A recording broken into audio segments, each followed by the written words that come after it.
Csgo showing up, but he can't take the last man down. SpunJ survives with 13, and that means a one-on-one now commences. And smartly, SpunJ has gone through the smoke. Freakazoid's late to respond, and it's a long rotation for he as well because there's no one to boost him in the vents. He's just going to have to let this happen, and he's not yet aware of the fact that it is. He knows it's definitely possible, but it's a game of chicken. You know, he doesn't want to just commit himself towards sprinting over towards the A bomb site. Come on, as well. Please.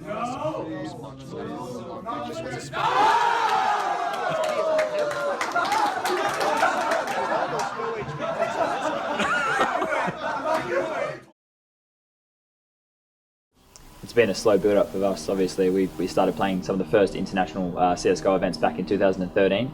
We had MSI beat it, and then we went to the DreamHack qualifier for the first ever major. And from there, for us, VoxMNO, it's just been a steady build of getting the right players, getting the right team together, and really knowing what we need to do to beat the European opponents. We have a different marketplace in Australia, and that is the key factor to us not having salaries, I believe. The sponsors aren't throwing up as much money. There's not as much interest within Australia in esports as, say, Europe or even America. So we're struggling in that regard. Even if we were to get on salaries or whatnot, we would still like to have a work element in our lives. I'm a plumber. It's a very physical job, you know. It helps me keep fit. It actually makes my blood flow, and when I get home from work, I feel like I play better Counter-Strike. Whereas a lot of these guys, they maybe like go to the gym occasionally or whatever, but their lives are Counter-Strike. I think you need that fitness element to do with any kind of sport or e-sport that you focus on, and I think that's our edge.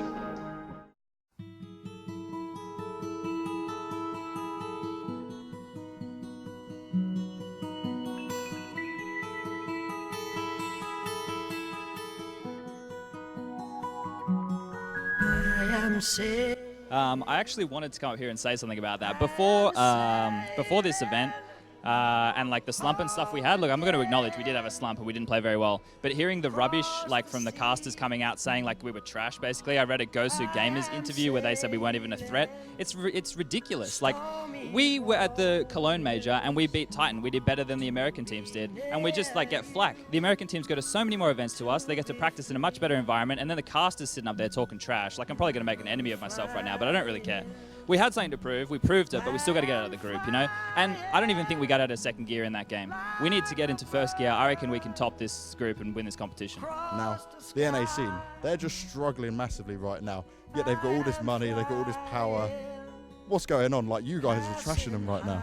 Well, as I was just packing up and leaving, then I could hear Thorin and Richard Lewis and So Scoots talking about it and how they should like be playing better and stuff. I think the fact of the matter is the NA scene is just, they just have the wrong mix of players together, and they're just I don't know, they're expecting to be good. They seem rubbish, let's be honest. Like, I'm not gonna sugarcoat it.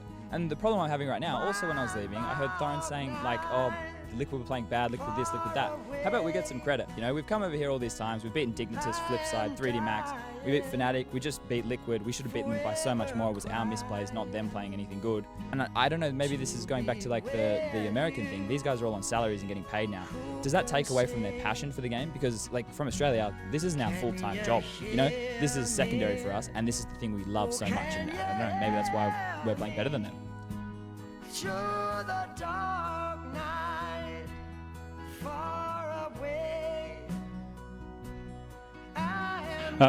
Like, what are the goals for this event really? What do you think you'd be satisfied with? Would it be just a playoff, or would it be just like the top 4? Look, I'd be lying to say that I'd be happy with just to win a game or to win 2 games or whatever. To make the top 8 is the goal. Every team's here goal is to get into the top 8. And to become a Legends team and guarantee yourself a spot at the next major. Anybody's coming and going, yeah, we're going to have a good time, we're just going to play and do as best we can, you know. Sure, like that was me last time or the time before that, but you can't have that mentality anymore. So making the top 8 changes your life, basically, as a Counter-Strike player, and that needs to be our goal, and we need to make that happen. So hopefully we can bring that tomorrow. Made them? Have you been looking back on what happened in that previous, you know, matchup? Nah, we've just been trying to get our swagger back. Nothing was telling us we need to walk with a bit of attitude. We need to get back to the original Renegades VoxMNO vibe that we had, and if we can bring that, we're going to trash these American noobs. Oh! Have you got a response to that? We're going to come out hot T-side and 12-3 again. Okay, well, You know, I had a few more questions, but I think that's a pretty hot note to end on. If you could shake hands. We knew we'd start T-side, which isn't such an issue for us. We started really strong and then lost 13 rounds straight. So that was heartbreaking, I guess. Like, we could have won that half 5 rounds in a row, you know, and not to win another one for that half is pretty gutting. The scoreline, I was going to say flatters us, but I don't know if that's accurate. I think I'm just disappointed with the fact that we could have won that game and we didn't. I've had like a couple of hours to process it and think about it and whatever. And I am cut. Like, I would like to win, but we didn't. But I'm not mad at anybody about it. I'm just disappointed, I guess. And it's a 1 versus 1. Berry versus SpunJ. Look at the timer, just 10 seconds to go. SpunJ has got to pick this one. Berry was mid-air there. He could have maybe taken him down, but he'll get the bomb plant. Buys himself some time and takes down Berry as well. And he's on his feet as well. SpunJ, amazing. Puts Renegades in the lead. You see the smile on the faces of his teammates as the yelling comes out of him. A great job being to pick the one up. Cadian, the 4 kill just wasn't enough, and Berry couldn't clutch it out at the end.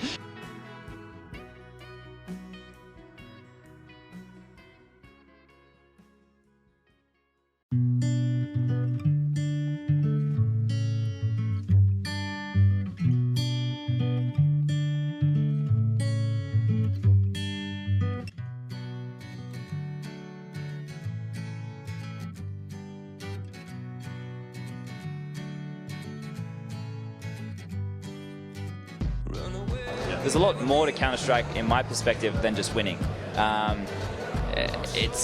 Winning is the main thing, and we all want to win, and that's what we're here for, but not everybody can win. And if you're not winning, you have to keep your chin up, you have to be nice to everybody who is a fan of you, and you have to come here and you have to do interviews, and you have to smile, and make friends. And that's how you build yourself as a brand. You know?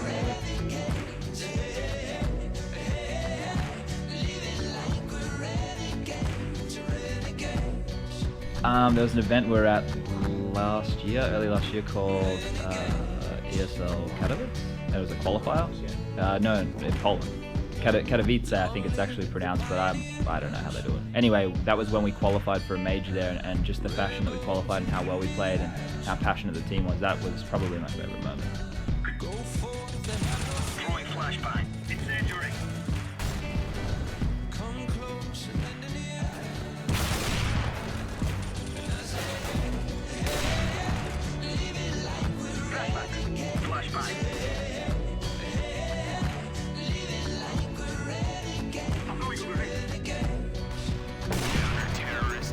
We beat CLG, and then we get 16-0'd by Luminosity and stuff, and it's not acceptable. And I can't think of an excuse to make. You know, there's no, I guess, there's no rationale for us being like that, other than it's our own fault and we need to fix our problems. So we sit there and we talk as a team, and we don't make excuses for ourselves. We go, this is an issue, this is an issue, this is an issue, and if things just don't get better, then we just fucking suck. You know, that's basically it.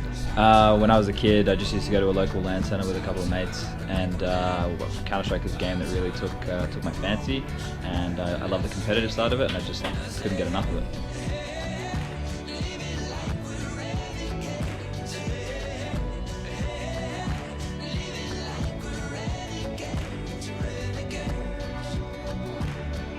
That you're becoming a star. I mean, before we even did this fucking interview, you had to fight off a bunch of kids wanting to get autographs and shit. How are you finding all that?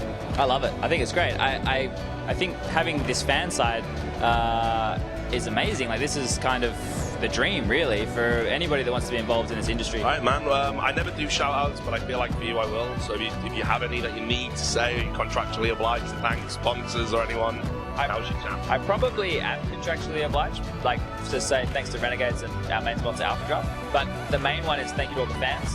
Not a cop-out, legit. Thank you for all your support. Much love. And it's good to see you doing so well, man. I feel like we've come a long way in a fucking long time, you know?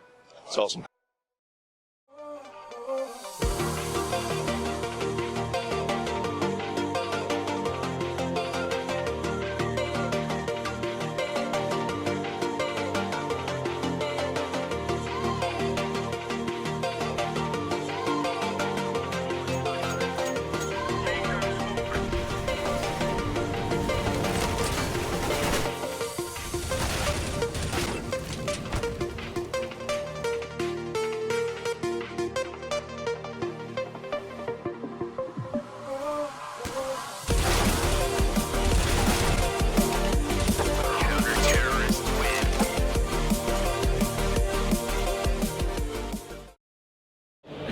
I'm good, guys. I'm real good. All right, I'm gonna leave you be. What, oh, you got something to say? Aren't you a commentator? That's me. What's my name? Similar? No. Oh no, that's nice beard. Nice beard. That was good. I like that guy. He's cool.